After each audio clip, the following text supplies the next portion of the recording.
Este es un tema que no debería existir. Esto no debería ser un problema en nuestra sociedad. No deberíamos tener que dedicar tiempo a hablar del problema relativo al asunto LGBTI.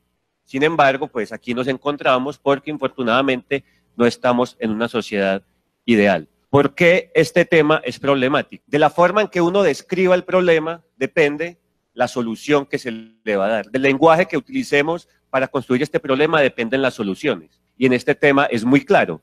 ¿Cómo se construía este problema hace 500 años? Hace 500 años, la persona LGBTI era el problema y seguramente sería condenada a la hoguera, a la horca o al destierro. Hace apenas 25 años, 26 años, y esto es interesante, la Organización Mundial de la Salud quitó la homosexualidad de la lista de enfermedades mentales. 25 años. O sea, de ahí hacia atrás, ser homosexual era considerado una enfermedad. Hace 100 años había un tratamiento con electroshocks para quitarle la homosexualidad a una persona.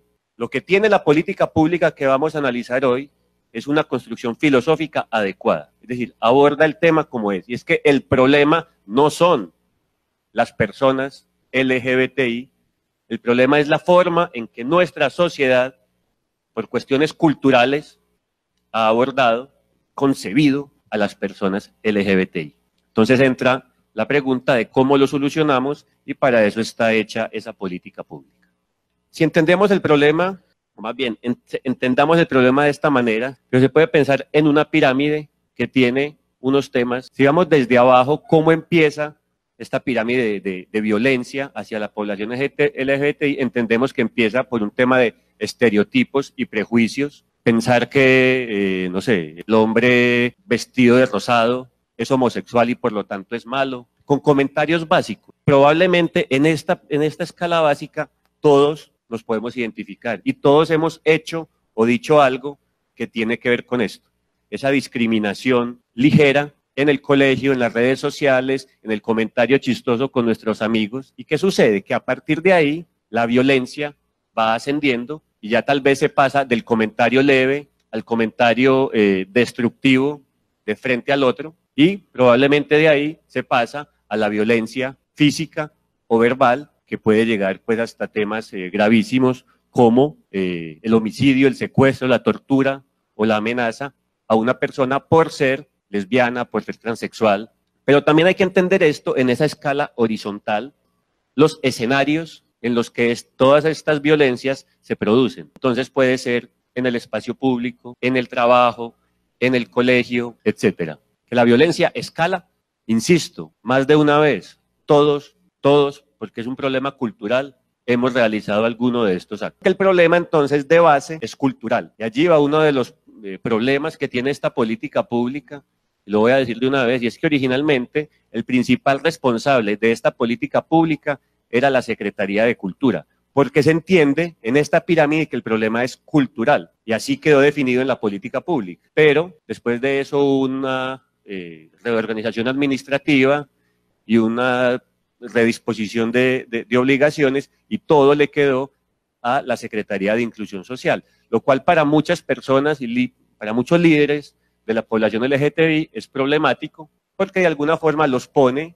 al lado de poblaciones que pueden ser problemáticas como habitantes de calle, por ejemplo. Yo considero, sin embargo, que esa pelea no es la pelea estratégica en este momento. Mi pelea no va a ser para que toda la responsabilidad vuelva a la Secretaría de Cultura como estaba originalmente previsto, porque es la Secretaría de Inclusión Social la que tiene hoy en día la capacidad técnica y operativa y la experiencia para eso. Entonces la pelea no está por ahí, pero se entiende que el problema es esencialmente cultural. Entonces, mientras trabajamos en el tema cultural, atacamos el problema allí, tenemos que estar en capacidad de ir resolviendo las otras escalas de esa pirámide de la violencia, empoderando, protegiendo, restableciendo los derechos de la población LGBTI. ¿Cómo se vive esto en Colombia? Yo tengo aquí dos testimonios de muchísimos que uno puede recolectar, testimonios dolorosos, donde a una persona le pueden decir esto, que es mejor básicamente ser asesino que marica. Es conocida esa frase, muy paisa diría yo, de que prefiero un hijo ladrón que un hijo marica, que si es marica se va de la casa, hace parte de esa idiosincrasia que nos muestra que en esa base, la base de las, digamos, agresiones suaves, de la discriminación, tenemos muchísimo por trabajar. Hablemos entonces ya de la política pública en nuestra ciudad, entendiendo que esto no fue simplemente una genialidad que un día se le ocurrió al exconcejal Luis Bernardo. Hay una tendencia mundial hacia esto. Desde 1960 surgen movimientos sociales que empiezan a reivindicar el derecho de las personas homosexuales esencialmente. En los 90, les comentaba ahora, la Organización Mundial de la Salud ya deja de hablar de la homosexualidad como una enfermedad. En Colombia tenemos desde el 91 una constitución que es garantista y que defiende los derechos, una constitución de corte liberal. A partir de los años 2000 se empiezan a manifestar diferentes movimientos sociales en nuestro país y en nuestra ciudad.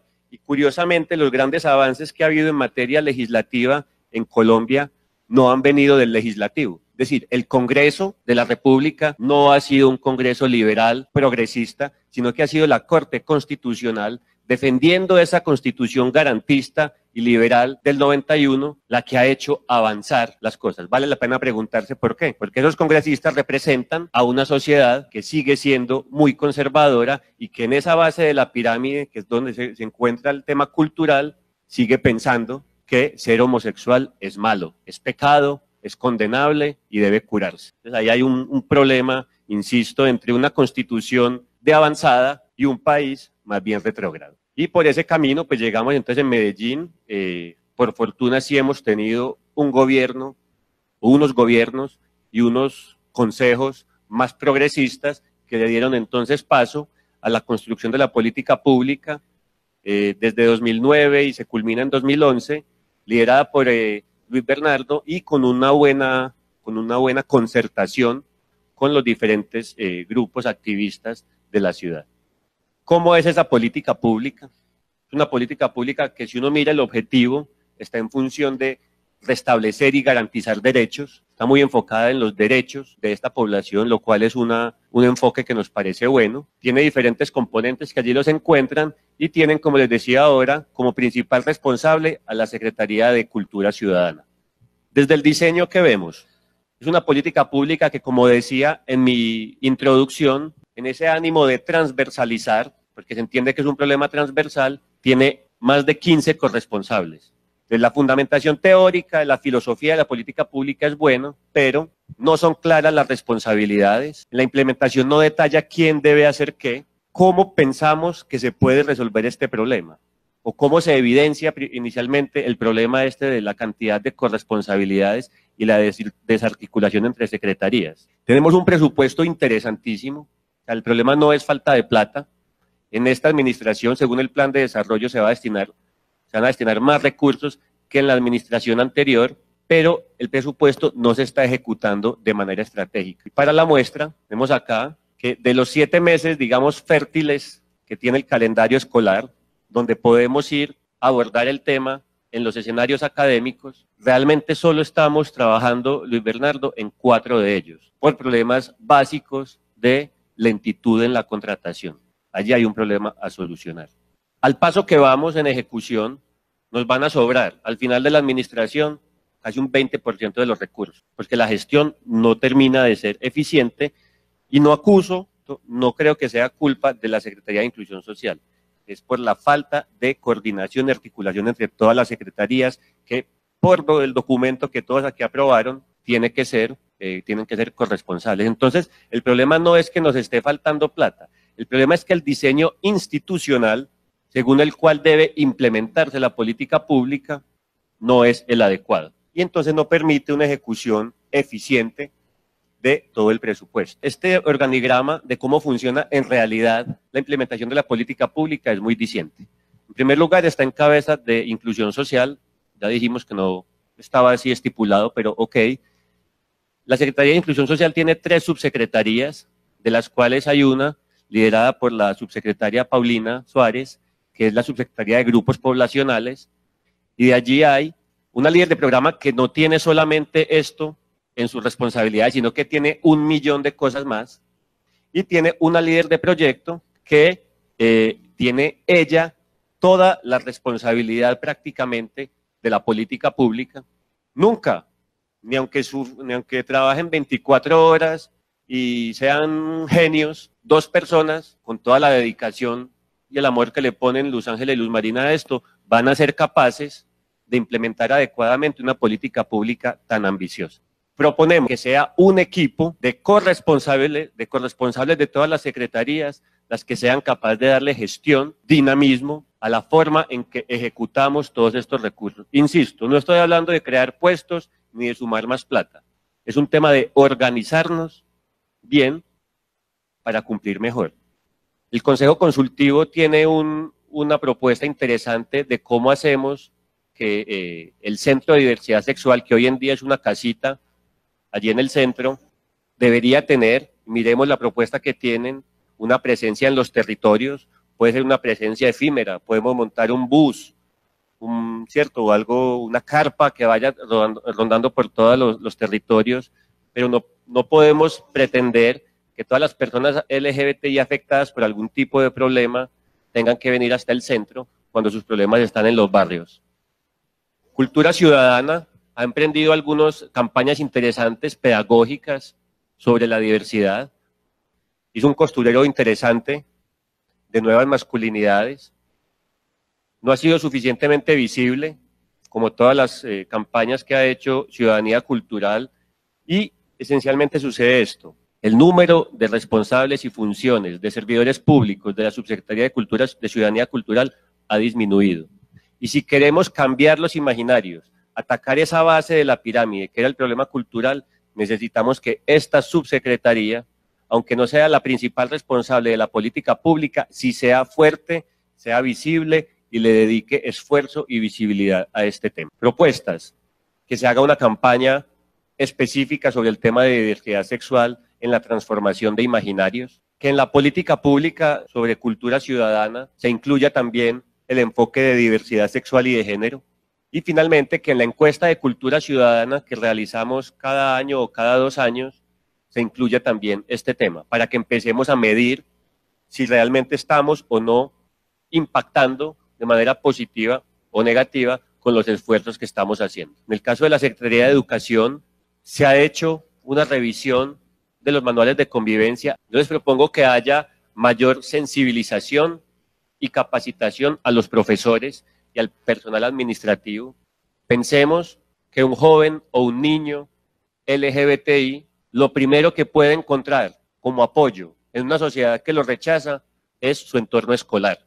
Si ante un problema o una denuncia en el colegio, el profesor lo que le dice es quédese callado, o eso es una bobada, o se lo ganó por maricón, pues no estamos protegiendo realmente a nadie. Entonces, capacitar y formar a nuestros profesores en este tema es tan importante o más como la revisión de los manuales de convivencia. En el caso de la Secretaría de Salud, y lo mismo que mencionaba ahora con la necesidad de capacitar profesores, también es muy necesario en la capacitación al personal de los centros de salud.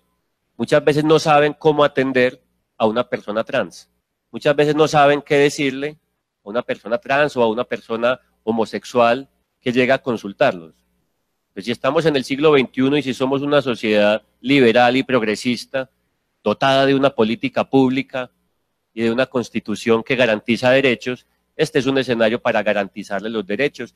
En cuanto a seguridad y convivencia, no está en la política pública, lo cual es desastroso, porque lo más grave que tiene esa pirámide de violencias que les mostré al principio es la cima, y en esa cima todo tiene que ver con la función misional de la Secretaría de Seguridad, ¿sí? Cuando la gente es realmente violentada, violada, herida o asesinada por temas que tienen que ver con discriminación sexual, pues eso sí compete a la Secretaría de Seguridad. Aquí, una vez más, la necesidad de sensibilizar y capacitar a los miembros de la fuerza pública es fundamental. Es una lástima que hoy en día la mayor parte de quejas de la población trans, de la población LGBTI en general, sea para denunciar la forma en que la policía los trata. Y sucede igual con el tema de mujeres. ¿Cómo es posible que uno de los principales acosadores callejeros sean los propios policías de nuestras mujeres? La Policía Nacional, que está para defendernos,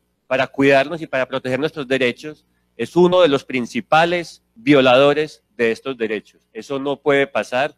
que aprendan que dos hombres besándose en el espacio público no tiene absolutamente nada de malo y la policía no tiene por qué decirles absolutamente nada. He visto policías correteando travestis con sus motos, espantándolas de un lugar. No tiene por qué pasar. Señor policía, si no le gusta un travesti, de malas. Pero si no está cometiendo ningún delito, usted no tiene por qué meterse con él. No necesitamos más recursos en este momento. No necesitamos crear más puestos. Necesitamos mayor compromiso de todas las secretarías corresponsables para que Medellín pueda ser realmente un líder en este tema, como lo fue cuando sacó la primera política pública LGBTI del país.